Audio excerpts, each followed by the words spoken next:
This is That Video Game Podcast, episode 569 for September 17th, 2019. Little White Spider Booties. Air Parker, only $700.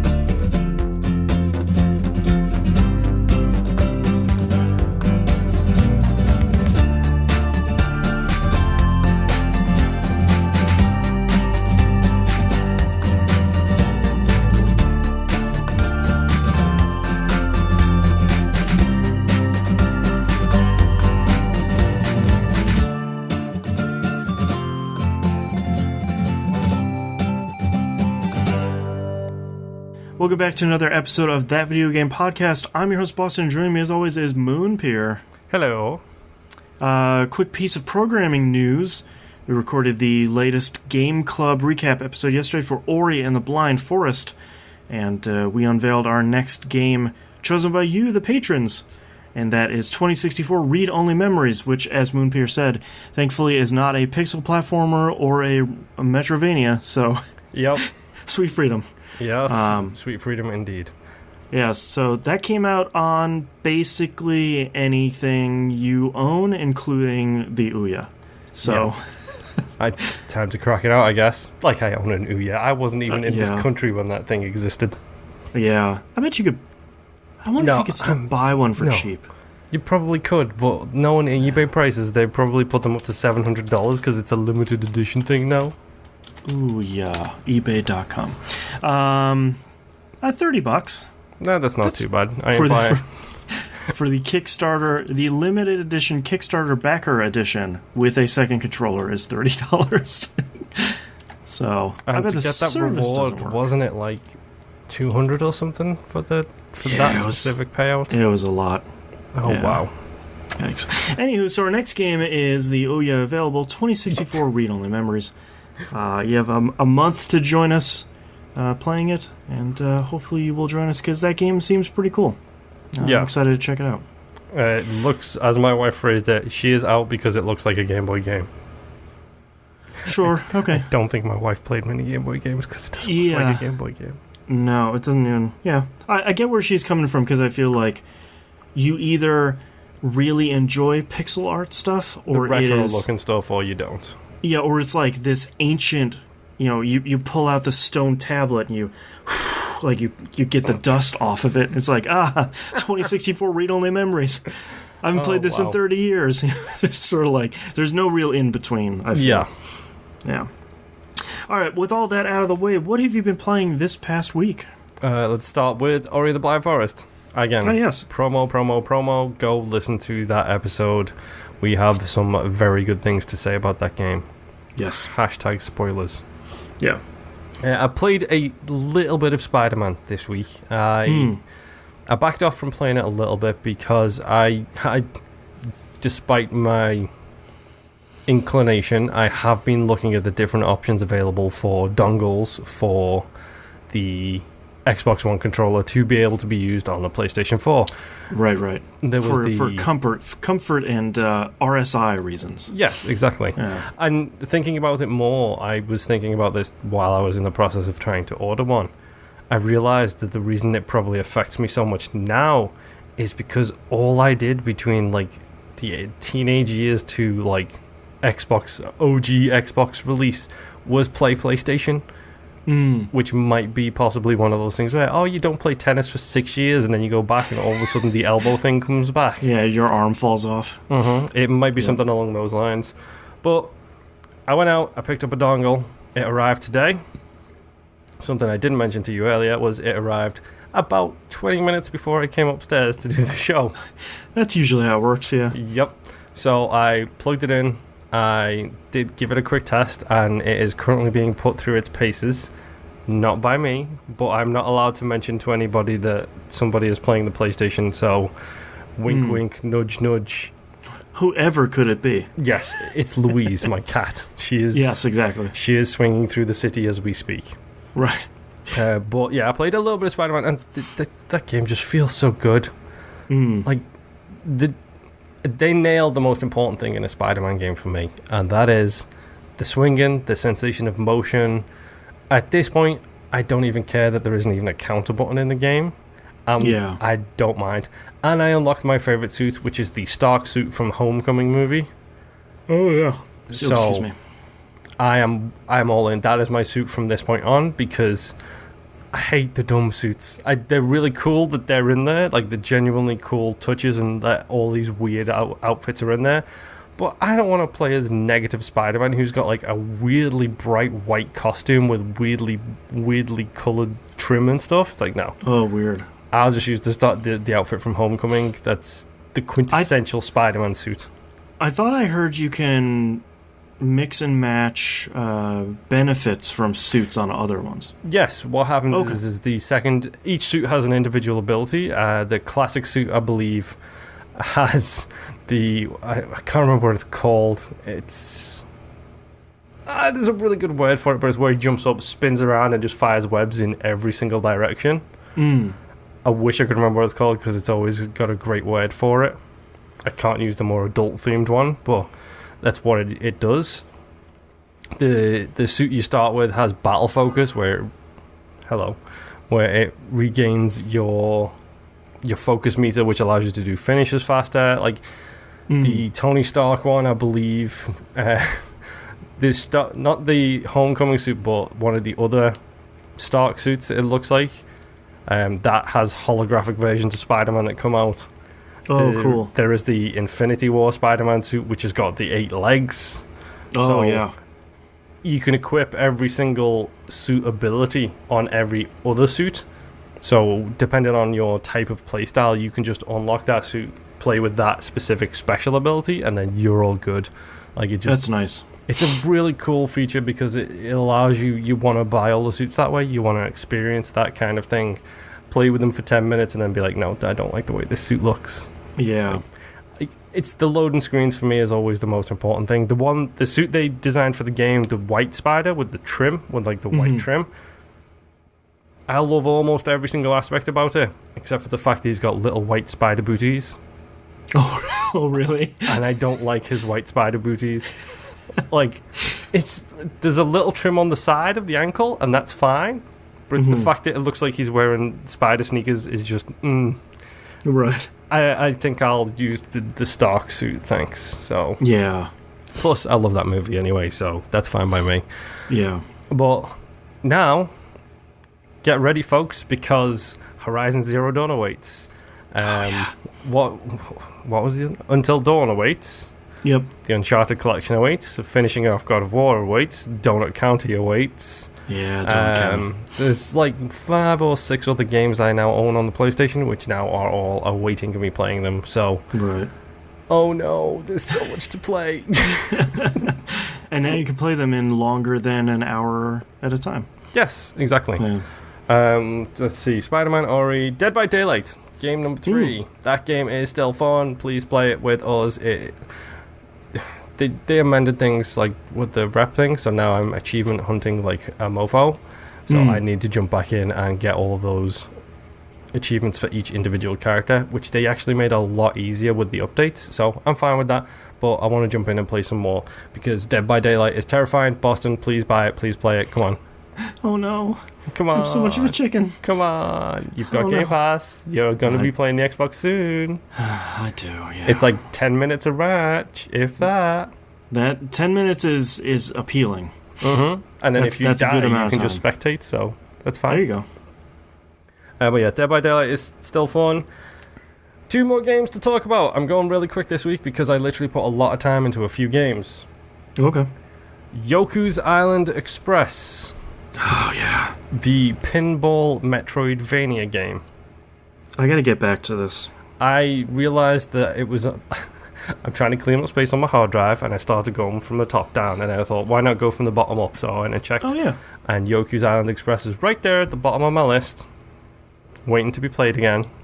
So I thought, I know, I'll play that. You know, I'm tired of long weeks. The temperature here can't seem to make up its mind. Right. I'm exhausted. Let's just play something nice, calm, and relaxing. And very cute.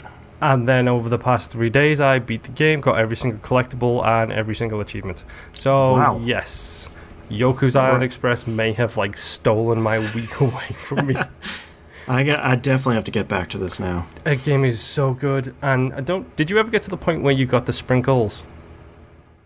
No, I think I played maybe like half an hour. So I think it was like the very first opening story stuff, and maybe like the first 2 or 3 little pinball sections. But that was it was enough for me to be like, yeah, I need to play more of this. Yes, and I put my Switch down.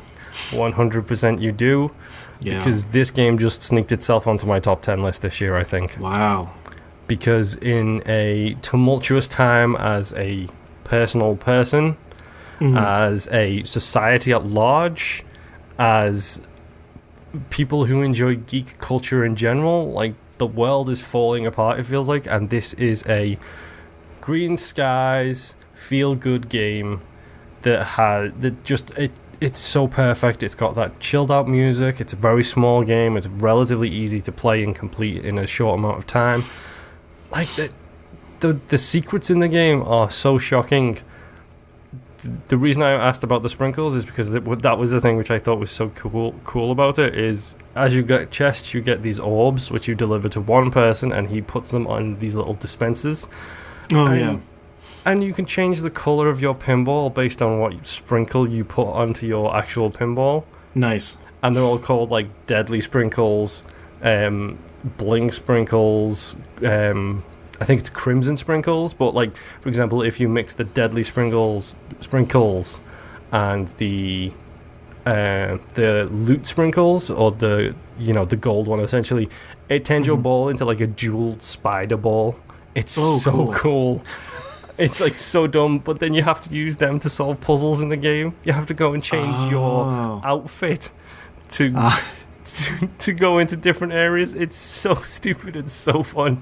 That's pretty cool. I agree with you. Like, this game seems very sweet. It seems very genuinely nice. Like, it's what I've been hearing a lot of people talking about with Spider-Man, where it's like, Spider-Man, you're just a character trying to do good. And Yoku's Island Express, you're just trying to deliver some packages, make the world a little bit better. Yep. And to be honest, it's kind of a game I've needed recently. There is not enough of the blue sky feel good kind of games. Yeah. Like, now's a really good time for them to just drop a new Viva Pinata on us. Yeah. It's always the right time. Yes, that's true. Give me a Viva Pinata any day of the year and I'm perfectly happy with that. But sort of unfortunately, Rare is doing a really great job supporting Sea of Thieves. So, fortunately for the Sea of Thieves fans, unfortunately for Viva Pinata fans. They've got to get back to it at some point, right? I would like to think so, yeah. They were pretty quiet. I feel like they put those 2 games out on 360 and then kind of went radio silent for the rest of the platform's life cycle. Sea of Thieves is really the only other thing they've done. Yeah, well, the Rare collection as well, but that wasn't exactly... Yeah. That's not a new game, per se. Well, and they made Nuts and Bolts, too, I guess. But was that before or after? I don't know. It came on 360. Nuts and Bolts was after Viva Pinata, but... Come on, you've got the most powerful console on the planet. You admit it yourself, and you don't have a 4K HDR Viva Pinata to play on it. Exactly. There is something missing from this equation. Yeah, I want to see the paper mache flap in the wind. Oh, dude, imagine what they could do with 4K HD. Oh. The thing that I would be really excited about is just the size of your garden. Yeah, now it's a planet. Oh, God. Don't even tease me. Viva Planet. I just blacked out for a second. Like, no, it's too good. Oh, come on. Yeah. We are available for hire, folks. Yeah, I am free. Yeah, don't ask us to do budgets for Viva Planet, but give us Viva Planet. How much more? Can you just give me a blank check? Talk to me about number of zeros. My final game this week, I did play though. Go play Yoku's Island Express, folks. It's a pinball Metroidvania. It's cheap. Yeah, I don't want to say too much about it because there's some moments in that game which you should discover by yourself. And when you start unlocking the exploration abilities, it's really, really dumb and really cute. Oh, nice. It was a game that I needed at a time that I needed it. So I think that's why it's again, subjective, objective thing. It's probably going to be on my top 10 list just because of the time I played it. Worked out really, really well. in its favor. Right. So that's great. And unfortunately, my final game this week, which I can't really talk about because of spoilers, but hopefully this week there is a transition game. It can be. Then my final game this week and the transition game to Mr. Boston. Let me throw you the ball that's full of blood and all of the rest of the gooey stuff. And I will go. Yep. Yeah, Vampyr. I played. God, Vampyr. That sums up perfectly that game, I think. God, it's immediately so bad, and I love it so much. Like, I think you nailed it on the head by saying it's 2018's Alpha Protocol. It immediately controls so poorly. Like, just moving your character is frustrating, but the way they start the game with some, like, artsy intro and some shadowy voice talking about being a vampire and some countdown of something. And then you wake up and you climb out of this pile of bodies. Yeah, mass grave.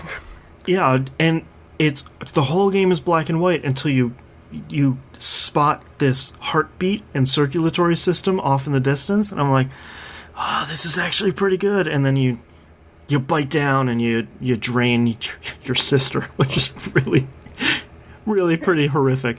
Yep. I do have to say two things for parents, positive and negative. Positive, you can pause at any time, including cutscenes. Yep. Negative, it's really sweary. Oh, is it really that bad? It's really sweary. Like, I was playing it, and my kid was there, and it's like the third person you run into, like, jumps out of an alley and goes, "You effing leech!" And I was like, "Oh God!" Okay. Yeah, I'm an idiot because I was thinking about the conversations with NPCs. I wasn't thinking about the combat. Yeah, the combat is very sweary. Yeah, it's one of those things where, like, you're sort of not paying attention to it 100% because, like, you're trying to navigate the pretty bad combat system. Mm-hmm. My one desire, I want them to make a second Vampyr. Yeah. I want them to make it into a grid-based, turn-based SRPG. Well, you want them to make everything into that. If they made Halo into an SRPG, you would be the biggest Halo fan ever. No, I'm okay. But I think this game would be so much better if you could take these skills and you can take the options that you have available to you, even early on in the game, and be able to plan for and use some of that stuff at a bit of a slower pace. Because I really like the idea. You know, the first weapons you get are like a dagger and a stake. Yep. And you can stab somebody a couple of times with a stake, and their stamina. Their stamina bar goes down. Then you can latch right onto them, get blood, and use blood skills. And, like, the first blood skill I opened was throwing blood spears at them, which is super cool and does a ton of damage. But I keep forgetting that this dude with a shotgun, I can, like, juke and jive around him to get to him, to latch onto him. Like, there's... Early on in the game, it feels like you're more well rewarded by just getting up and giving him the Stabby Jones and then just kind of running away rather than using your skills. So, but on the other side, where I knew, the very second I knew that Vampyr got me was, you're going to the pub at the very beginning of the game. Yes, during the very long tutorial section of this game. Yes, which most of it has been fine. The teleport move is super cool. I really like the smoky teleport. You're wandering around and I see a trash can that's glowing. So it's like, oh, there's going to be some shillings in there or something. Open it up and there's a note in there, just like a regular lore note. And it's some woman writing about her feelings towards this other guy. I knew this would be the thing. I knew that this would be the thing that got you. So I read it, and I was like, all right. as a lot of the other stuff, a lot of the writing in the game, except for the loading screens, the rest of the writing is very solid in the game. So I close that menu, and it says, new relationship discovered, press the touchpad. So I push the touchpad. That's the second that I saw a woman's like character profile came up. Mm-hmm. Had 3 facts you could know about her, filled in one of them, and it said like, Berta is hiding her true feelings for her boss Tom. And I was just like, oh no. Yep. Oh no, it got me. Like that very moment I was like, go Vampyrs game for me. Oh no. Yep. And the best thing is depending on the path you want to walk, that red meter that fills up across their profile screen, essentially, that is the quality of their blood. The delicious XP bar. And if you get all the true story, the vampire true story about each individual person, then you get more XP should you decide to numb down on some fools. Yeah, looking at that bar, I was like, oh, they have an XP bar. And the game's like, hey man, the more you know about them, kind of the tastier they are. I was like, oh, I don't want to really eat anybody, but that's so much XP right now. Yeah, because you look at it at the start and you're like, okay, so every fight you're getting 15, 20 XP, you know, you're struggling, you're trying to unlock as many powers and figure out which way you want to play, and then you interact with somebody, you figure out their 3 hints, and it's like 3,000 XP. Yeah, I already know something about Berta, so it's like 5,500 XP, and I was like, that would buy me so many okay, I can't bite her. I can't do it. She seems like a nice lady. I can't bite her. So go through this whole thing. I really liked that dude you meet at the top of and for anyone that's worried, I've played about an hour, so these are very much intro story beats. Have you reached the hospital yet? Yes, that's where I ended. Okay, because that's literally the end of the tutorial. Okay, perfect.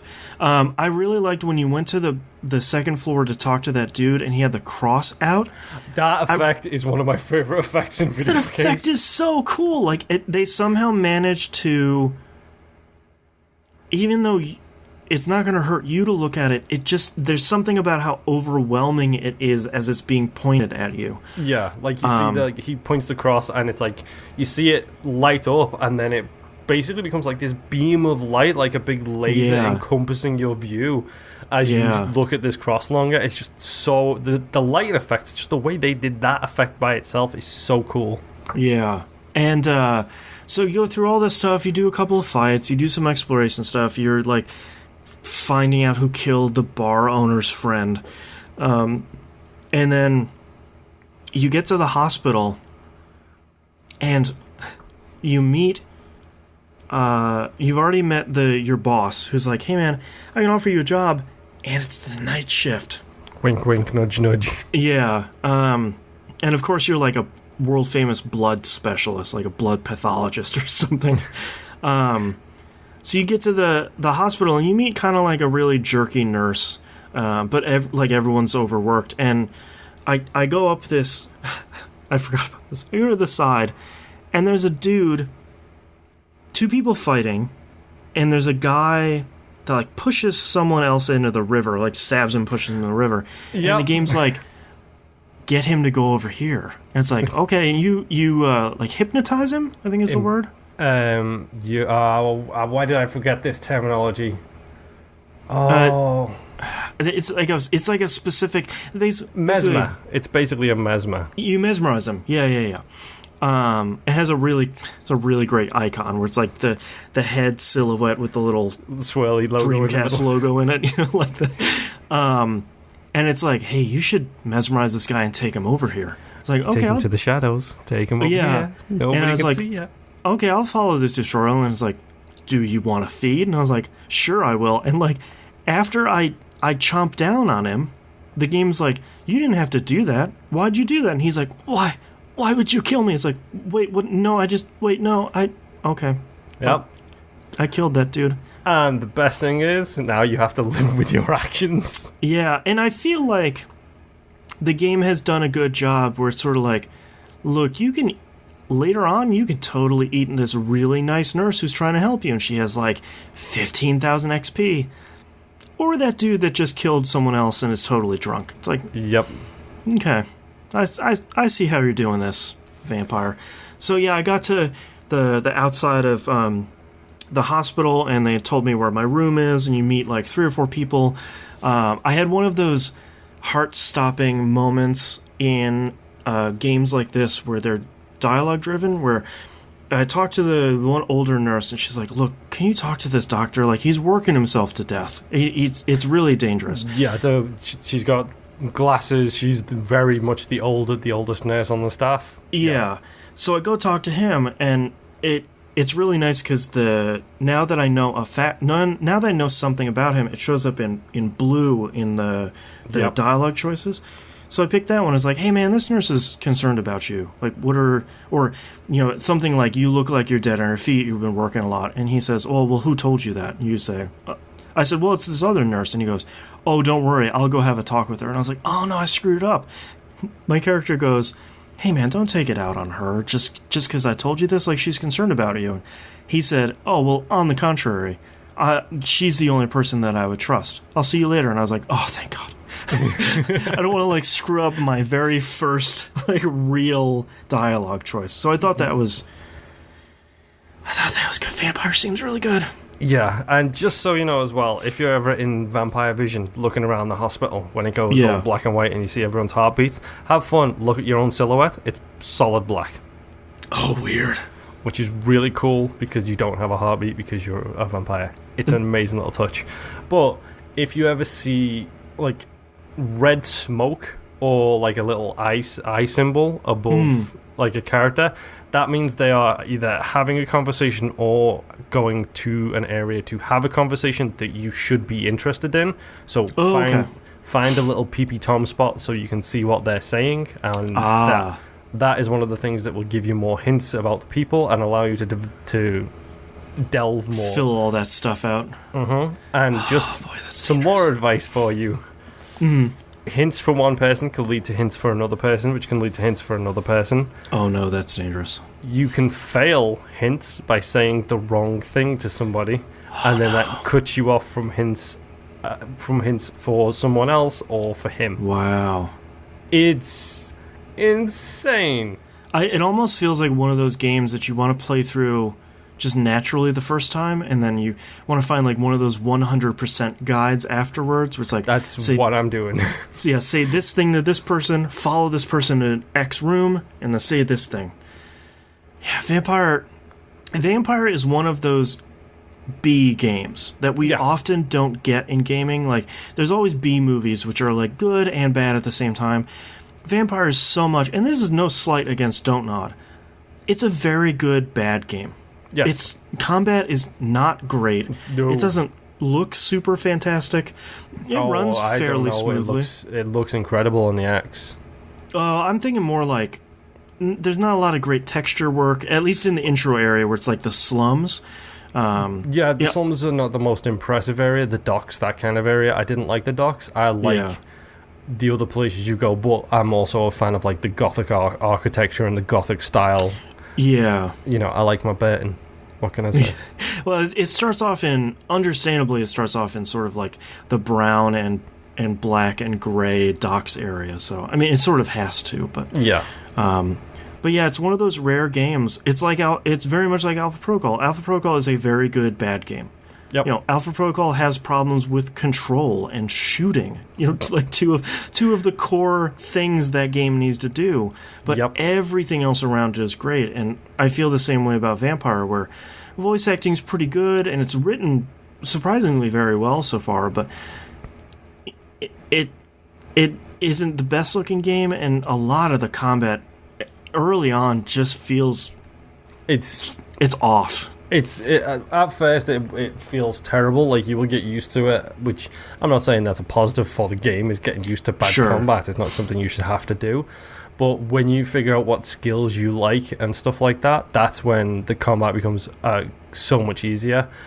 My recommendation is unlock ultimates as soon as you have the experience points to unlock one, because they recharge on a timer. Usually it's 99 seconds. So if you use one like at the very start of a fight and then you have 3 people there, by the time you're to the last person, you can hit them with the ultimate and then usually they're very, very lethal.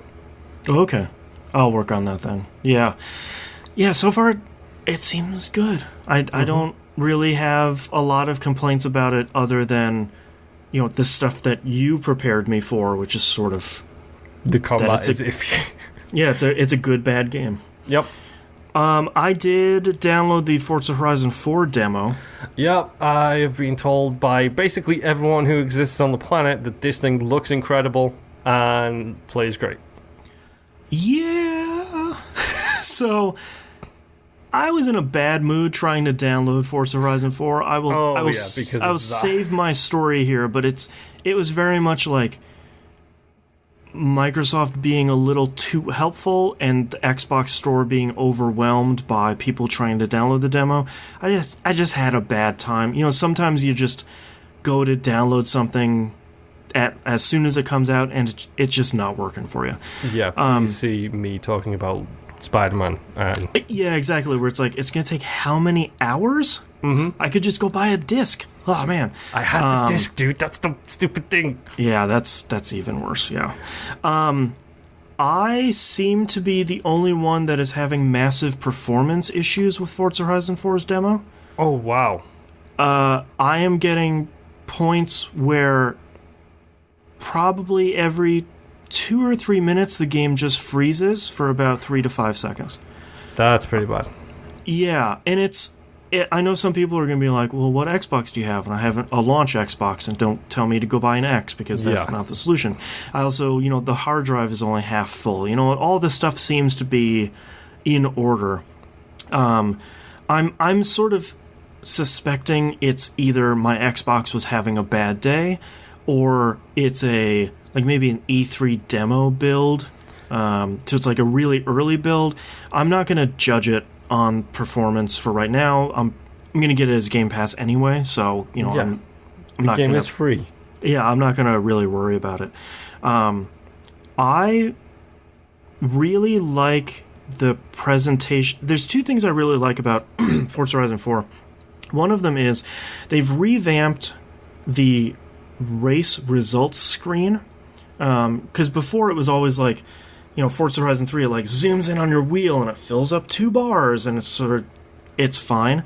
What they have now is you basically race your car in this giant room that has a monstrously huge TV in the background. Oh, and wow. That's showing all of your race results and like all of the growth that your character and your racer has been doing over time. Okay, that sounds cool. Yeah, I like that they have stepped up the presentation instead of like, hey, we just did Forza Horizon 3 and we put it in Europe. Yay! Hooray! Yep, that's fine by me. If they would have done that would have been fine. There is not enough games based in England. I can probably name 5, if that. The other thing I really like is, and I've only done a handful of races. I haven't unlocked Autumn, because how they do it, I know how they do it on the full release is every week is a different season. Mm-hmm. How they do it in the demo is like, you do a handful of races, you get enough followers, it changes the season, and then so on and so forth. So you sort of get to see, all of them in the intro race, the now famous Forza Horizon switching cars intro race. Yep. Also, I want to say that Playground Games can go to hell, because the headline for the snow one was A Song of Ice and Tires. And that sucks. That's really, really good. I hate it. That's really great. Yeah, so I don't know how everyone lies on that side of the fence, but that's incredible, dude. That's the best. Yeah. The thing I did really like though is it seems like, and I'm hoping this isn't the final game, because you finish like your first 2 races and they haven't really let you loose in the open world yet. It's very much like race 1, race 2. Now you're going to be able to explore a little bit. The 3rd race, they say, is, hey, someone's doing a film shoot. You look just like the lead actress. Like, just go on over there and see how you can help. They give you what looks like a story chain of missions to go do stunt jumps for this movie. And what was cool is The first one is you have to jump through this thing. I won't spoil it for anyone because it's kind of a cool moment. But they put you in the super-powered car. You basically do 2 turns, and then there's the stunt jump. You go through, and as long as you make the distance, they go, hey, all right, yeah, we got the shot for the movie. Okay. And you get a little bit of story afterwards. And it's like, that's kind of cool, because I wonder how many people maybe have missed some of those jumps in something like Forza Horizon 3 because they weren't really, except for maybe like the first 2, they didn't really push you into exploring that stuff. No, they didn't. That was always about completionist and you're missing a couple of stars to your next event. Here's a stunt jump. Here's a drift zone. Right. Yeah, and of course the demo even has, you've driven over 15 of the 100 or like 357 roads, and it's like, oh no, I need to do it. It's one of those. Yeah. So I don't think I'm going to play the demo anymore because I think it comes out in like 3 weeks. Yes, it does. I am not touching this demo. People have been asking me what I think of it, and my response is I don't think anything because I'm in day 1. So yeah, and I feel like for you and I, it's a we know it's going to be good, so there's no real reason to bother playing it. And as far as I can tell, there's nothing that's special that unlocks it from playing the demo, or that nothing carries over. So I don't really think. But if you haven't played a Forza Horizon game before, download the demo. Like give it a shot. It looks incredible. For me, it has some hitches, but when it's running smooth, it's running really, really well. And it just, even on 1080p, it looks outstanding. So I can't imagine how good it's going to look on 4K. That's just, it's too good. Yes. And last but not least, I said last week I wasn't going to talk about Destiny 2 because I didn't think any new stuff was going to happen, and then Bungie proved me completely wrong.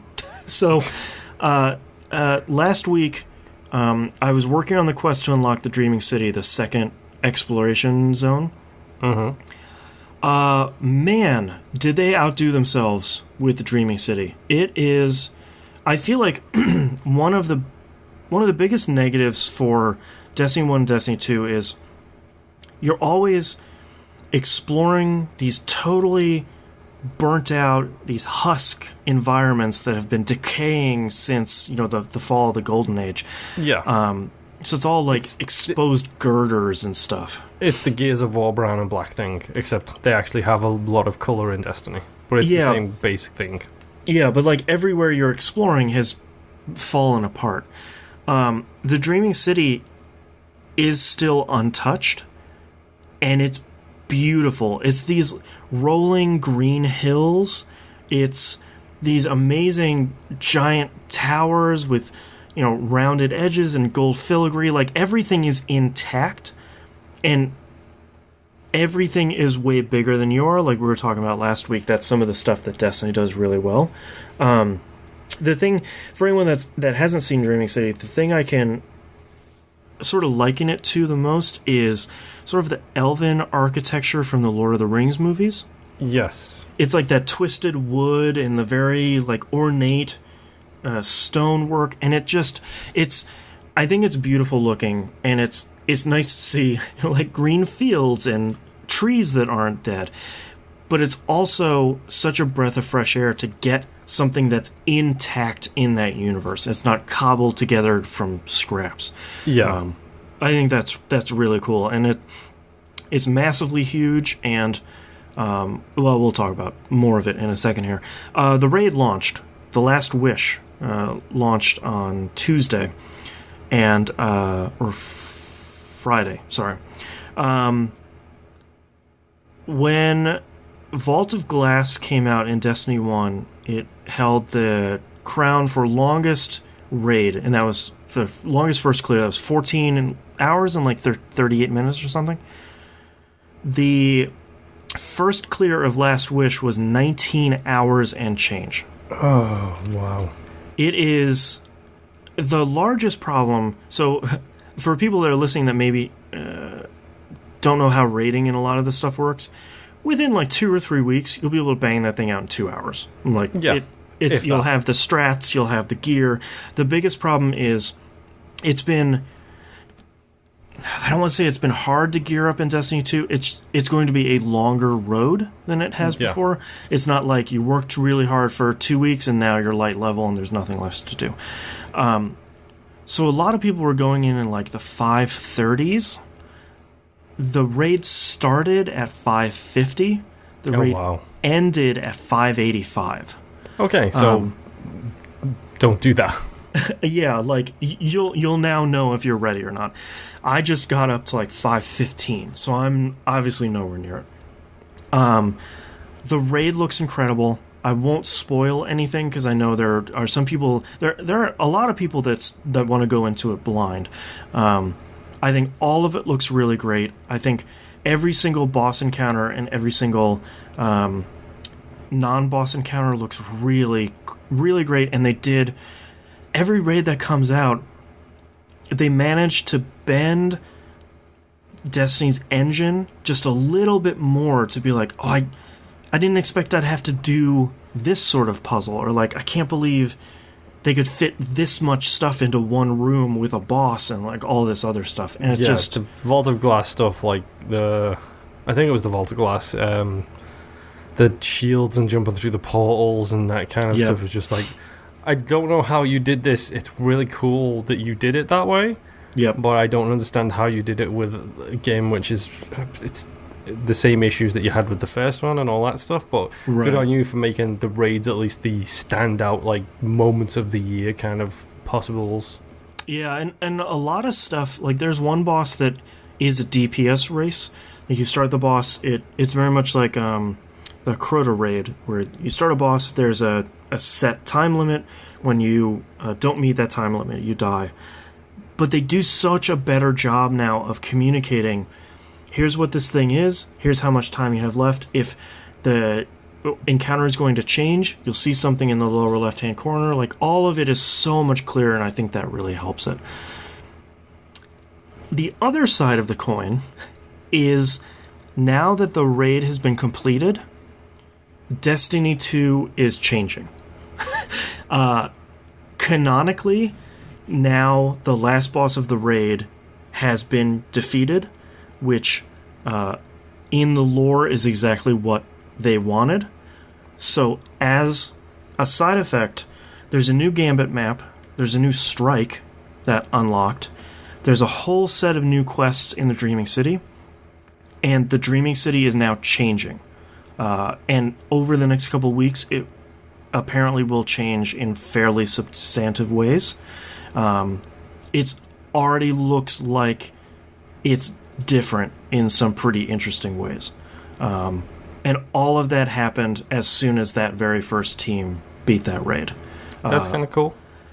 Yeah, it's really neat because the themes of Forsaken have been, you can't just go do what you want to do and have everybody come out smelling like roses. Like, based on the Forsaken campaign, bad stuff is gonna happen. Like, your actions have side effects. Yeah, it's living with the consequences of the things that you need to admit that are your fault. Right, and even like, the Forsaken stuff, you did the right thing for the right reasons, but not everyone's gonna see it that way. And now with the raid, like, you've done what has been asked of you, but man, was that really the wrong thing to do. Interesting. And as a result, the Dreaming City things are going to go really badly for it, and the lore and story implications going forward are going to be really bad, because you messed up really, really badly by defeating this thing. And I think that's awesome, because before it was like, you beat the raid, you killed a god, 2 thumbs up, good job. Yep. That's it, we're done. Like, that's the DLC. And for them to have that stuff affect all the player base and affect the world, I think very, very smart game design. Yeah, I think it's really the story design as well. Well, yeah, sort of both, because I think that's what you needed to do to get the raid isn't the pinnacle anymore. It's just like the next. It's like you turning the key and opening the door. It's just sort of you're busting down one more barrier of content, and I think that's really great, because even for people that were doing the raid and they're playing really hardcore to level up and stuff, now there's even more content that unlocked based on that. So even for them, for me, it's just even more content on top of this tasty content cake that I have. But for them, it's, okay, I did this thing, and now everyone has all this additional content. I think that's really, really smart, because they did that with the last raid, but it was just a PvP map. Yeah. Out of curiosity, did they have anybody specifically in the game, like story-wise, saying, don't do the raid, don't do this is a bad idea? No, which is really interesting, because the people that had you go do the raid are now really upset. Okay. They're very much like, I had you go do the right thing, and that was actually the last thing we should have done. This is... We have to clean up from this. And I don't want to say why we had to go do it, because that's a spoiler for some of the ending stuff of the Forsaken story campaign. But the fact that it carried directly from the consequences of that, and now is leading into much, much larger consequences. And looks like it's wrapping up some of the lore stuff that's been building for probably, I guess, since the end of Destiny 1. And maybe since the end of Taken King, is really very exciting. So, 2 thumbs up for Destiny 2. I wasn't expecting to talk more about it, other than Musum and I have been playing a whole ton of Gambit, and that's still really fun. Too much of it, from what I hear. Yeah, God, Gambit's really good. But really nice to see them not resting on their laurels and continuing to extend Destiny in really great ways. So... and there's still tons of stuff we haven't found, like tons of stuff in the database, weapons and armor and all sorts of gear we haven't even found yet. So, still plenty of mysteries to be solved, which is really, really exciting. Yeah, it sounds good. Yeah. And that's all I've been playing this week, so let's take a break.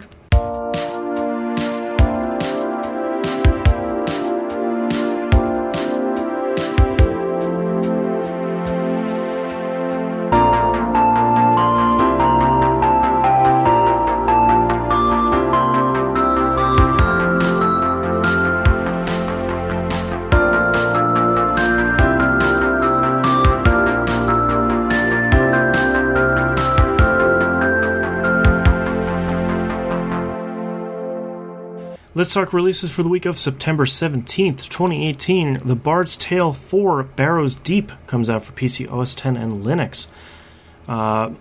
Musum over on Pup has really been enjoying he's a Kickstarter backer. He's been playing the various alphas and betas as they've been coming out. He's been enjoying it quite a bit. Is it the old point and clicky? No, it's like a dungeon crawler. Oh, okay. Like one of those first-person dungeon crawler things. So it seems pretty good. Capcom Beat 'em Up Bundle, which is the name of it, comes out on PC, Switch, PS4, and Xbox One. I kind of want this.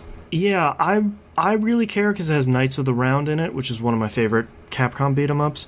It has King of Dragons, Final Fight, Captain Commando, and a whole bunch of other stuff. It seems like a good, as long as it. The question with these is always, how well did you emulate it? Yeah. As long as it runs well, I feel like it could be a pretty good time. Yeah, and I've already got the Streets of Rage collection, so I don't need those 3 games again. Yeah. But I still would like those 3 games again. Yeah. I mean, especially with 4 coming out, Yeah. Play the original. Get all the story. Play the trilogy. That'll be a pre-order bonus for the deluxe edition. Probably. Mutant League Football Dynasty Edition comes out on the Switch. Had a hard time finding out what's in a Dynasty Edition. They say, quote, new teams, new content, end quote, and a physical release. So okay, so you can tell how much of a not sports person I am, because a dynasty in sports is a team that goes forever, just keeps winning and so on and so forth. Yep. As soon as you said Mutant League Dynasty Edition, I thought, oh, is this going to be just like that Fist of the North Star game and the Attack on Titan game, where it's a Dynasty Warriors game, but it's got the Mutant League people? That would be crazy. No, it's just Mutant League Football. Yeah, okay. So, yeah, there go my dreams. Yeah. Scribblenauts Mega Pack comes out on Switch, PS4, and Xbox One. It sort of takes two Scribblenauts games, smushes them together, and adds just a whole bunch of other levels and items and stuff like that. So, if you never played a Scribblenauts game, they're pretty fun. Yeah, I always loved them games, but I think it's one of those things where once you've played one, you've kind of played them all. Yeah, unless you really love the series, you only need to check one of them out. Yeah. Game needing virtually no introduction, Undertale comes out on the Switch. Of course. If you're waiting for it to be on Switch, now you can play probably one of the most divisive games of the last 5 years. Yep. What's the old joke? How long till Switch? Yeah, Tuesday. And last but not least, Labyrinth of Refrain Coven of Dusk comes out on PC, Switch, and PS4. It sounds like a U game. This one, just from the title alone. Can you guess what company put this out? Say it again.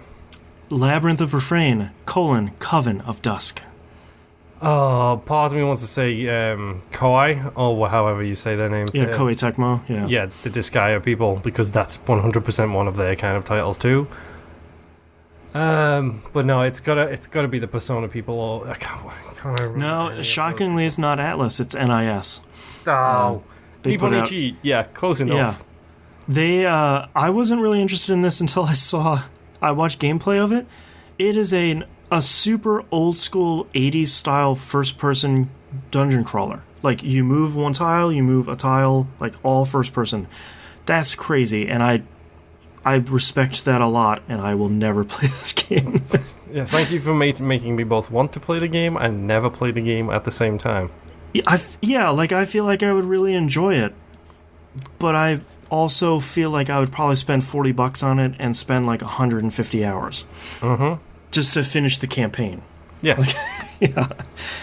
All right, let's move on to news stories. Nintendo had their September Direct. This was delayed because of the natural disasters in Hokkaido. Boy, they announced a lot of stuff. I literally, it seems my Twitter feed has been filled with Bongo Cat, which I appreciate. Yes, Bongo Cat's really great. And Nintendo stuff, which I really don't care about. So yeah, so they started off with Luigi's Mansion 3 coming on the Switch. Good call. It's about time. Yeah, these are games I really like, and I pick up and play for an hour or two and go, man, this game is really great. I got to finish this, and never do. Yep. Probably second most importantly, Katamari Damacy Reroll is coming on the Switch. It's just a full-on remake of the first game. Which, I'm not going to say anything because Katamari Damacy is great, so that's fine. Yep. If they want to remake it for the Switch, go for it. Well, and the thing, too, is I feel like if you want to put one of those games on the Switch, you put either the first one or the second one, I guess, or both. After that, they sort of lose their way a little bit once the creator left, because you only made the first two. Yeah. After that, they sort of lose their way. So you want to put the first one, which is a pretty flawless game with very few issues. Really, the only issues with it on 360 or PS2 were performance. So yeah, that's probably going to get resolved, and it's on the go. So now, where is my Katamari Bongo Cat? It has to be out there already. I retweeted that. Okay. You check my feed. Yeah. The Bongo Cat did the intro song. Yeah, okay. You also did retweet the virus of the 1990s. Yes. Thank you for that. Again. You're welcome. I was wondering if you were going to see Bongo Cat Darude Sandstorm, but you did. You could feel it in your bones. Yes. Yeah. They announced Yoshi's Crafted World for the Switch. Basically, it looks like the extension of Yoshi's Woolly World, where instead of just being made out of wool, they're made out of all craft supplies. So great, because those games are amazing. Yeah, they're really great. They're really cute, and if you want to get into them, they're really hard. So how can you go wrong? Cities Skyline is available on Switch right now. Of course, why not? Yeah, which I feel like if they nailed down the controls on that would be pretty fun to just kind of curl up with in handheld mode and build some cities. It's on Game Pass. So. Oh, yeah, it is. Yeah. So there you go. You might already own it right now. Yes. Maybe. Animal Crossing Switch was announced. Will come out on 2019. This is the big announcement for a lot of people. I get it. Animal Crossing is a great game. I am a grown-ass man with grown-ass man responsibilities, I cannot play another Animal Crossing game. I'm already paying off a mortgage of my own in real life. I can't owe Tom Nook. I feel like I've never played an Animal Crossing game, and Dude, don't. Yeah, like, that's sort of my thing, where it's... Yeah, it's your thing. That's the problem. Like, don't play it. It's like starting Warframe right now. I can't. Yes. I made the mistake with Destiny. I can't do that for 2 games. And look at this, the flip side as well. Animal Crossing is on a 100% real-time game. Yes. As well. So just keep that in mind when you start to think about playing Animal Crossing. Do you want to spend every Thanksgiving, Halloween, and any other holiday that you enjoy playing Animal Crossing to collect the specific event-only items that will happen during that day? Playing in the bathroom in secret, sitting in the tub. It's the Calendar Man achievement for Arkham Asylum, except it's every day all year. I'm out. I'm glad, because you would love it so much. I would love it too much. I think that's the problem. Speaking of Warframe and Diablo 3 are coming to Switch in November. Of course. Why not? Yeah, so say goodbye to your loved ones, because Diablo 3 is coming to Switch. Bye, Musa. Yeah, exactly. We were talking about that the other day. And last, but the announcement that I'm particularly excited about are Square has announced a suite of games that are coming to the Switch. Final Fantasy 7, 9, 10, 10-2, 12, Crystal Chronicles, World of Final Fantasy, and Chocobo's Mystery Dungeon are all coming to Switch, and the Xbox One. No, as I so politely phrased it to you on Twitter, no 8, I'm out, mate. Why no 8? Like, legitimate question. Why no 8? We were talking about that in Discord, and the only thing I can assume is that they're having troubles emulating it, because if I remember correctly, it coming out on other platforms where it was a particularly hard game to emulate. The other thing, too, is you'll note this is the first time that any Square Enix games are coming out on Xbox One, since Nier Automata. Someone had posted... Final Fantasy 11 came out as well, or whatever the most recent one. 14? Yes. Oh, okay. 4 Boys Road Trip, that came out on Xbox. Oh, 15. Yeah. That's fair, yeah. The rumor is that a lot of these old games, after the failure of The Spirits Within... Let's go way, way back to Squaresoft Honolulu. Let's go back to 1996. Yes. Apparently, when that almost bankrupted Squaresoft, Sony may have come in and given Square considerable cash infusion around that time, and had said, like, hey, by the way, you're sort of a Sony company for a while. And it seems like the terms of that deal have changed, which is now why 8 different Final Fantasy games are coming out in 2019 for the Xbox One. But that's great. 8 games are coming out, but not the 8 that matters. I know. That's the unfortunate part. But I'm sincerely hoping that they come out with that later. I'm hoping that they put out, like maybe a remaster of the 13 trilogy. I know it's not well received, but there are a lot of people out there that... You love the 13 trilogy, don't you? I like the second 13 game. I'm a bit of a black sheep. The thing I have to remember is there are a lot of people that have just an Xbox One that haven't played Final Fantasy 7 or 9 or 8, to be fair. The only thing I can hope is that there will be a Wave 2 of games that are going to come out. Like, I don't think Final Fantasy 8 is on PS4 either. I think it's just on PC. So I'm hoping that they'll come out with like 8 and 13 and maybe like a 4, 5, 6 pack. Because that would be really great, especially for people that are coming into their teenagers right now that obviously weren't alive when 7 came out, or 9 or 10. Some of these foundational Final Fantasy games. It's a really great opportunity for them to play some of the most influential JRPGs of all time. Yeah. So, and then still put not out happy. 8, you cowards. I'm still not happy. It's my favorite Final Fantasy game of all time, and I'm still not happy. Well, the hard part about 8 is I feel like it's weird enough mechanically that people are going to get it now. It was way too early when it came out on the PlayStation 1. Like, it was just too weird. It was mechanically odd. But with how many weird, like, roguelikes and min-maxing games and all this stuff that are out, yeah, like Dark Souls, like, I feel like people would get it now. Yeah. Someday.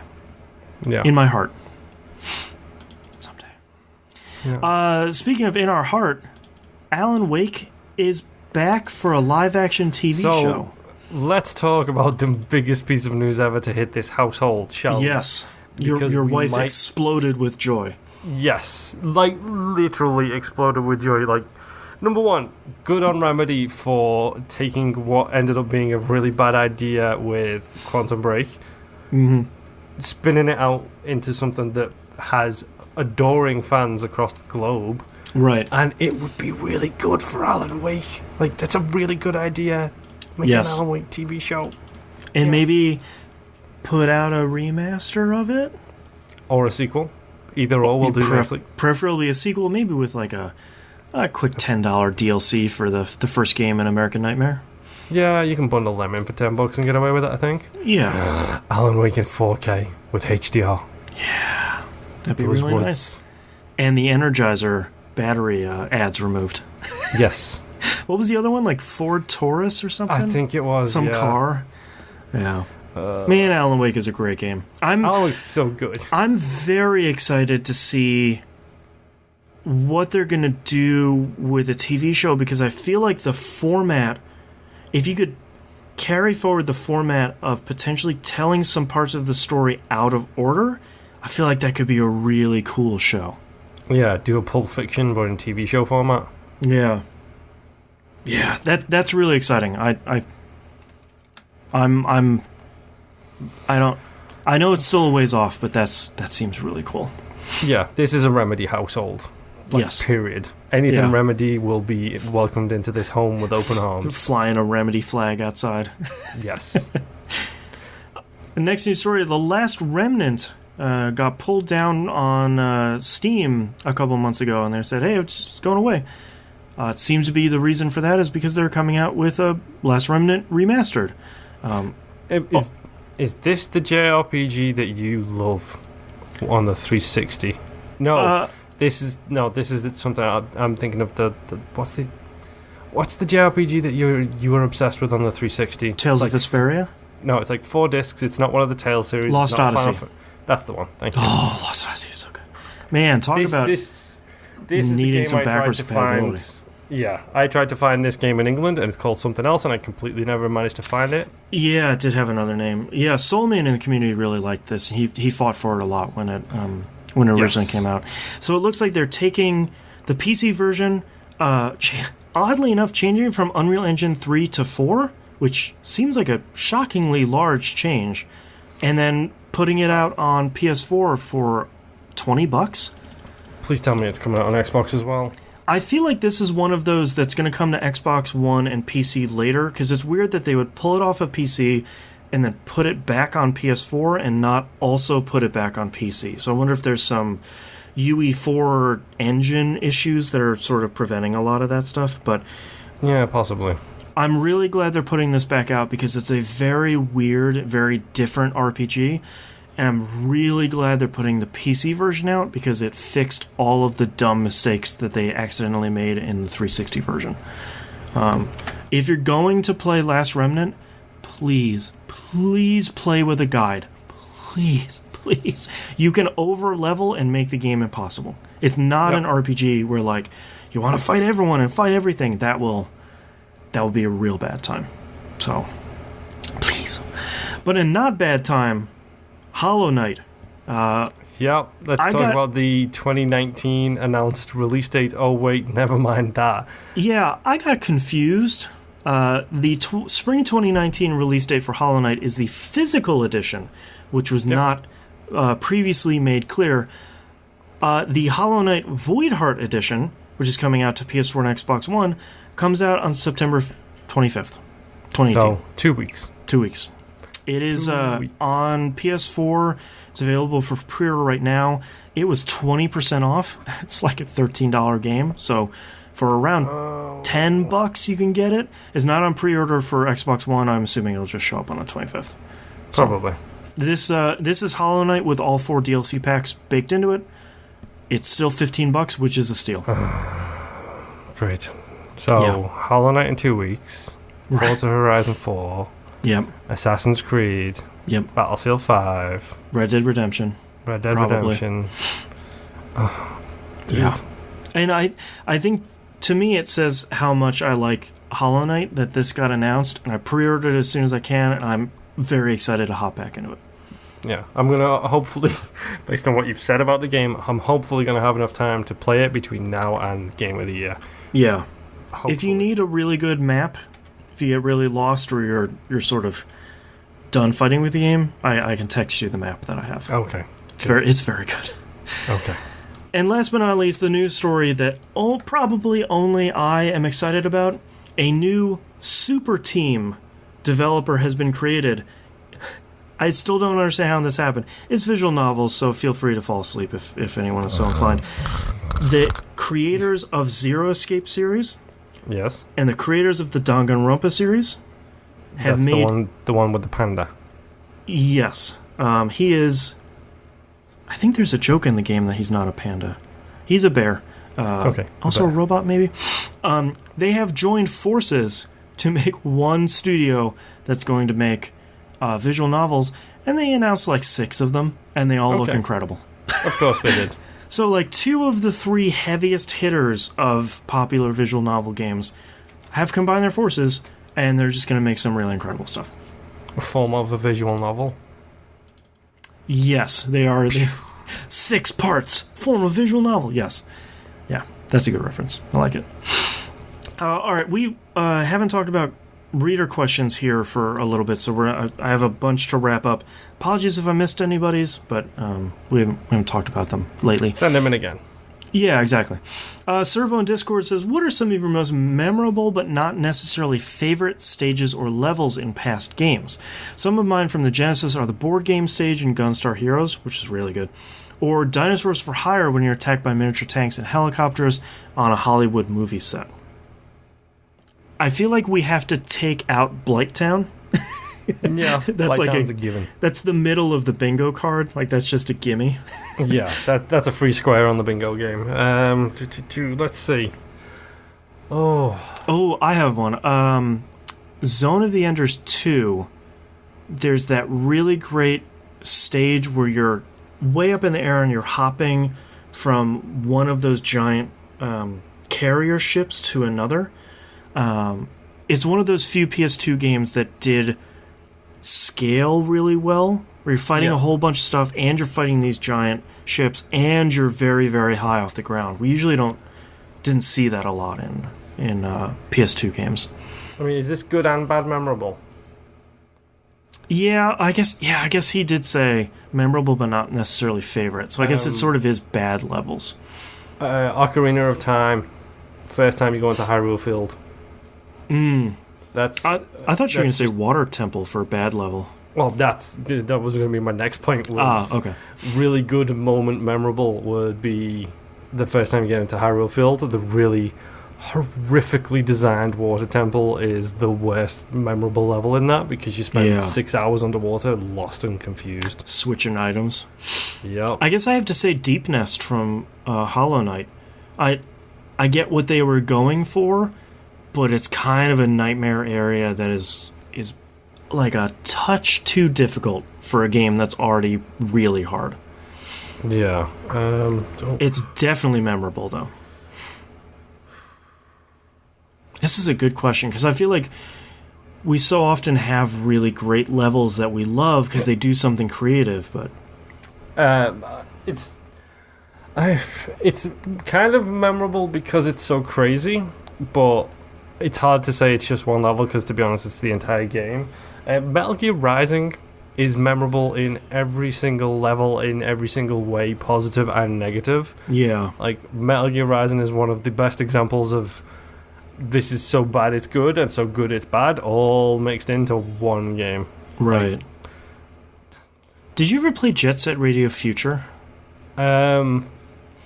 Which one was Future? That was the original version? Xbox One. Yeah. Okay, so yeah, I did not play Jet Set Radio. I did play Jet Set Radio Future. Do you remember the final level of that?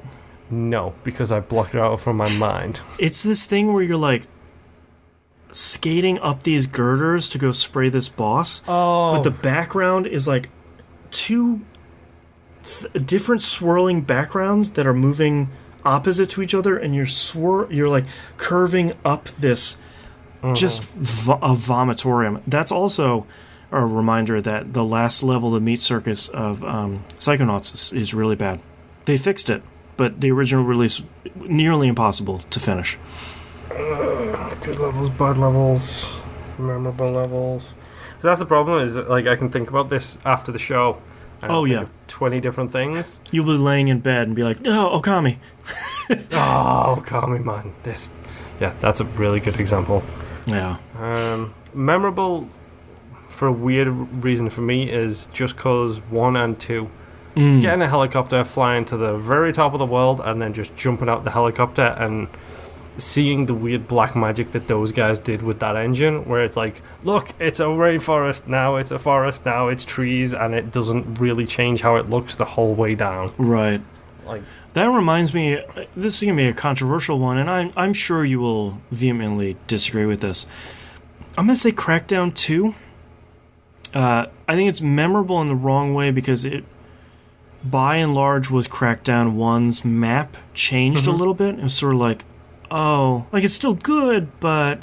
Oh yeah, Crackdown 2 this is the same place. Is a very disappointing game. It's still fun to play, and it's still an amazing game for me personally. Right. But that game is not great. Like the level design, the abilities, everything like that. Like Crackdown 2 is not good. Yeah, it's a letdown after the first one. Until you get the DLC, then it's great. Yeah, then they fixed a lot of those issues. Yeah. T-Bomb Rocks in Discord asks a couple of questions here. It says, I was reading a story that once Nintendo's online service launches, it'll be adding a form of achievements to their classic game selection. I'm going to pretend I didn't hear that. This could also open the door to their current titles. Ooh. My question is, what types of achievements would you like to see for classic and current games? Oh, boy. None, thanks. I have enough achievements and trophies in my life to worry about without Nintendo. If they can keep themselves off the achievement train, which I know they won't, because it's a popular thing still. Even as much as people try and deny it, it's still popular. Yeah. It'll be in there. I hope Nintendo go the way of more friendly games do with achievements these days. Like, Yoku's Island Express is a really good example. You can get every single achievement in that game in one playthrough, and it doesn't have a difficulty setting, but you can do that. Right. Like, don't do the stupid things that companies have done for years and be like, here is, like, Ori and the Blind Forest. I want to get every achievement in that game. I'm probably going to try at some point. The last achievement I will probably never get in that game is the beat the game on one life mode. Yeah. No, thank you. Like, really? Why? Like, at that point, I'm probably just going to give up and be like, okay, 90% will do me. Thank you very much. Uninstall. Yeah. I feel like for some of these games, like the original Super Mario Brothers, I feel like they won't try and get creative or be like, beat the game without using warp zones, or like, beat the game in under 15 minutes, or beat the game without dying once. And it's sort of like, okay, but like, what about some crazy stuff? You know, like, Master Chief Collection has got some incredible achievements in it which require you to watch speedruns to figure out how you can do that, to replicate it in the game to get that achievement. Interesting. Like, if they can do that for Nintendo games, great.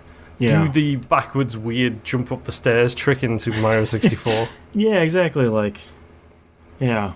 I feel like for a lot of their modern games, there's not a lot of stuff that they have created that I'd necessarily think fits with a lot of achievement design philosophy. Like Breath of the Wild. Like, you got an achievement because you finished one of the dungeons. You know, it's like, you got the true ending. Here's an achievement. It'll be milestones. It's just like everything else. It's collect X%, collect X% times 2, that kind of stuff. You don't get a lot of stuff with, like Sea of Thieves with their crunch achievement. Like fun/dumb social stuff. You're not gonna get a lot of stuff like that from Microsoft. You'll get that stuff from third parties, but I mean, a lot of companies on Switch, Hollow Knight has its own achievement system in the game. Yeah. Already. Shovel Knight did it as well. Shovel Knight's a good example, yeah. I think they have a tendency to put them in there because when they eventually get to the other consoles, the system's already there for them. Yep. Yeah. He also has a second question. The trailer launched for Call of Duty's Blackout mode, their Battle Royale mode. From the looks of things, is getting some praise from gamers, but raving praise from the press who's actually played it. My question is, what does Call of Duty need to do to separate themselves from the other Battle Royale games? They're going to do one of two things. They're going to either... Well, I've heard a fair bit of, Call of Duty is going to take PUBG back from, sure. Or take the Battle Royale genre away from PUBG and Fortnite. PUBG, yes, because PUBG is a $60 game. Right. Fortnite, no, because Fortnite is a free game. You will never take the crown away from Fortnite as long as you have to pay money for your game. Yep. It's that simple. And the graphical styles are so different that I feel like if you love Fortnite and you look at Call of Duty, you might be like, that looks brown and gray. It's obviously not, but comparatively, it's much more realistic. I mean, they're gonna do what they can do. Everyone's jumping on the Battle Royale genre. I feel like for Call of Duty, they don't need to do a lot because their shooting is solid in and of itself. Whether you like it or not is a sort of a separate discussion. But their shooting mechanically has been solid for a really long time. So they just need to put some sort of Battle Royale framework around it. I'm assuming it's not going to be, 100 people, but even if they make it 50 people, then it's probably still going to be really fun to play. Yeah, I mean, it's one of those things where, to be honest, I am pretty done with Battle Royale games already. Yeah, PUBG has been getting talked about constantly for probably 3 years now. Boy, that has been a while. Yeah, Fortnite is being taken over probably the number 2 spot in money makers in the world at the moment. Mm-hmm. Not even games, just the world. It's Disney then Fortnite. Right. It's been like that for almost a year now, if not a bit longer. So yeah. Whatever. If they want, they can try and stand out. I don't know how they're going to do it. If I did, I would be the one making it, and I would be the one rolling in coins like Scrooge McDuck. Yeah, exactly. Go on. No, I was just... Call of Duty has one advantage over stuff like PUBG. It has the name. Yep. Because whether we like to admit it or not, and I am not a fan of Call of Duty. Mechanically, their games are fine. Very much like Destiny. But... I've never liked the Call of Duty multiplayer. I've never liked the instant death and instant respawn approach. Time to kill is very fast. Yep. And I think they're going to run into a problem in that specific area in PUBG, in a Battle Royale game. Yeah, that's a good Because point. in Battle Royale, time to kill tends to be a lot longer than Call of Duty is used to putting up there. So right. I know, we'll see what they do, I guess. Maximus Prime has sort of a question that... is around this. So now that I've gotten my hands on Call of Duty Blackout, I think the Battle Royale spin on games just doesn't work for me. The stress isn't something I enjoy. Are there any video games or video game genres that have caused you to feel so much stress that you didn't enjoy them? And if so, what were they? Let's talk about Boston playing any horror game ever. Yeah, a lot of horror games. For me, it's something like... it's also something like the Souls series, where I feel... It's not that I don't really feel punished by the difficulty, but I feel like there's that stress of dying and dropping your souls, and then you're on the edge finding your way all the way back to there without dying again. That's when it gets to be a little too much for me, stress-wise. Yeah, I mean, I'm trying to think of like my biggest problem is I'm super patient. Like, Yeah. and I don't, generally speaking, I get excited, but I very rarely get like that level of anxiety or stress from playing a game. In my real life, that's a whole different ballgame. Yeah, that's where that stuff goes. Yeah, when it comes to video games, like I'm usually the most chilled out person you can find. I'll be the person in a lobby full of screaming idiots who's just sitting there quietly waiting for the game to start. See, I think that's the thing about online games that stresses me out. It's not PvP. It's not even like cooperative co-op, because obviously I love that stuff in Destiny too. I think it's the monkey communities. Yeah, like the general toxicity of so many of these communities is it wears you down so much, and then it becomes a point where it's, do you want to even fire up the game to get into to deal with whatever is happening in this community? For me, it's often there's that turning point where it's sort of like, well, it's not worth it anymore. Yeah. That's probably why I like Destiny, because no one's using voice chat. That's what I want. I would rather just shoot people quietly. I would rather play a co-op game than a PvP game any day of the week. But when it does come to PvP games, I am really appreciative of people who, number one, don't use voice chat to just yell at you all the time, and number two, use the in-game text chat to thank you for something. Right. Like, I've played Battlefield before, and I think it was Battlefield 1. Spent 2 hours as a medic, and then ended up rolling with this one squad. And then every time I'd revive one of them, it's like, thank you. And it's the text chat, so on the Xbox One, that's a bumper hold, a stick, and then another stick. Right. So they're saying that every time I'm picking them up because they don't want to or don't have the ability to talk over text. But that's a positive thing to do. Yeah. Yeah. Death2K in Discord says, how are you guys feeling the pace of the Spider-Man game? I'm appreciating the fact that they're not throwing every Spider-Man arch enemy at me at every story beat. Other than some stealth missions, this pace makes the game feel more sensible and drawing me in. Yes, that's something I will agree with. That game is paced spectacularly well. Again, no pun intended with the spectacular. I keep making Spider-Man puns and not meaning it. I think that's one thing that I've seen from reviews. I think especially I watched Jim Sterling's review and some of the positives and criticisms he had of it. Sorry, I'm getting tired.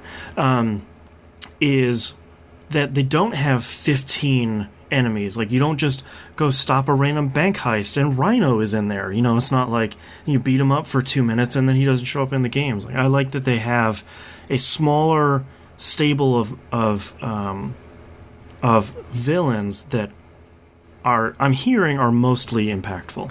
Yeah, it's the Arkham Asylum thing where you've got, like, everybody's in there. Like, you see all of Batman's villains, you see Calendar Man, and you see everybody else. Right. But at the end of the day, you're dealing with, like, 3 or 4. Yeah, you're not fighting Clayface. Like, you're fighting Joker. Yes. Yeah. He also says, follow-up question, do you think Spider-Man will lead the way for the development of other Marvel licensed games? I hope so, but I doubt it. Because... Yeah.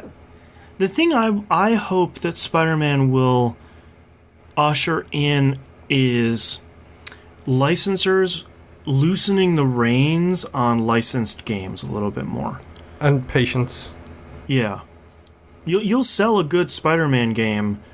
You know, you'll sell a good game no matter when you release it. It doesn't have to come out with a movie or with a toy line or something like that. Obviously there are some kids-focused stuff that you know, is outside that rule, but yeah, there's nothing Spider-Man going on right now. I mean, there's a movie coming out next year, I think, right? Yeah, but he's not even a star in that. Okay, so yeah, like, I think when you look at something, it's not like brand new Spider-Man came out and there's a new game out. Yeah, it's literally, it came out in the middle of no Spider-Man action, other than the fact that, you know, Homecoming came out a couple of years ago and took everybody by storm with how good it was, and now he's in the MCU, but I mean, they need to realize you can't just throw 6 months and $20 million at something and expect to receive it well received. Right. Like, Insomniac's been working on this game, I think, for 5 or 6 years. And it just takes time. That's what these people need to understand. Like, look at the Arkham games.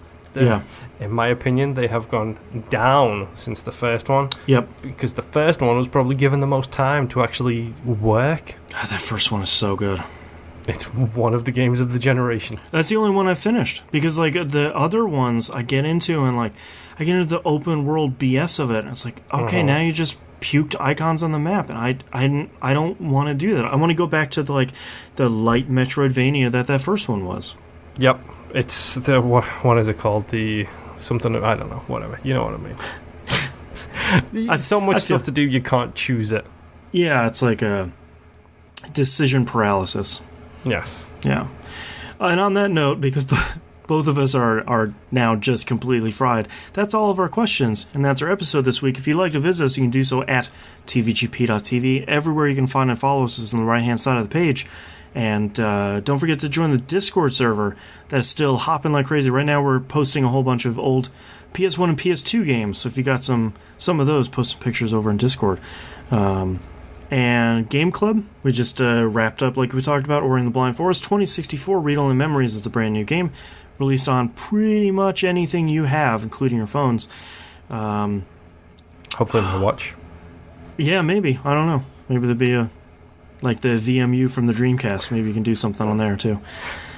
Patreon.com. Yes, thank you. Patreon.com/U1M1. The ones are numbers. You can get all the cool behind-the-scenes and early access stuff.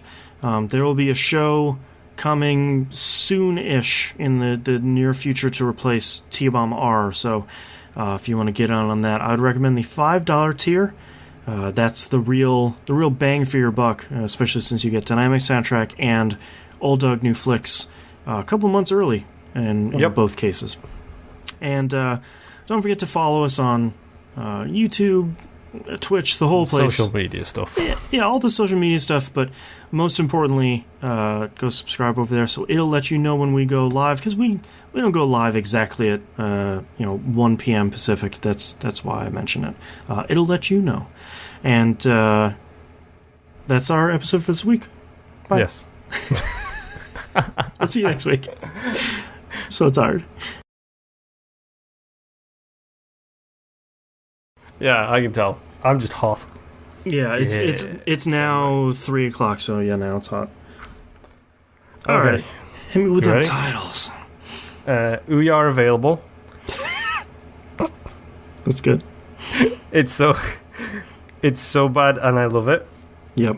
Give him the Stabby Jones. Yeah. Vampyr True Stories. Vampyr True Stories. I wrote that down too, yeah. Nom on Some Fools. Not the 8 that matters. Flying a Remedy flag. Puke icons all over the map. Not the 8 that matters. I have It's Louise, my cat. Little White Spider Booties, which is my leading my leading title for this week. Your question of did you get the sprinkles? Personal person. Well, I don't even know what that was about. No. You said something about like it's stressful on a personal person level and as like a world level. I was like, you saying personal person? Yeah. Viva Planet. Oh, that's such a good game idea. We need it. And then Vampyr True Stories and Not the 8 That Matters. I'm voting for Little White Spider Booties. Little White Spider Booties? It's like the best Prince B-side.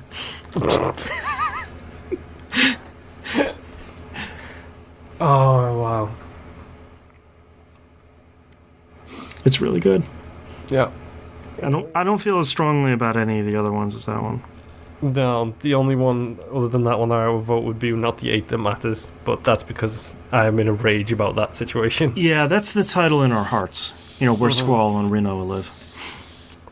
Alright, I'm going to circle Little White Spider Booties. It's too good. It's funny because it's like literally as soon as I got that suit in the game, that was the first thing my wife and I were like, it's really cool. Why has he got Little White Spider Booties on? He's got these booties. Yeah. Alright, starting in 3, 2, 1. This is That Video Game Podcast, episode 569 for September 17th, 2019. Little White Spider Booties. Air Parker, only $700. Air Parker. Alright, thank you so much, everyone, for watching us this week. We'll see you next week. Bye. Bye. And we can stop recording.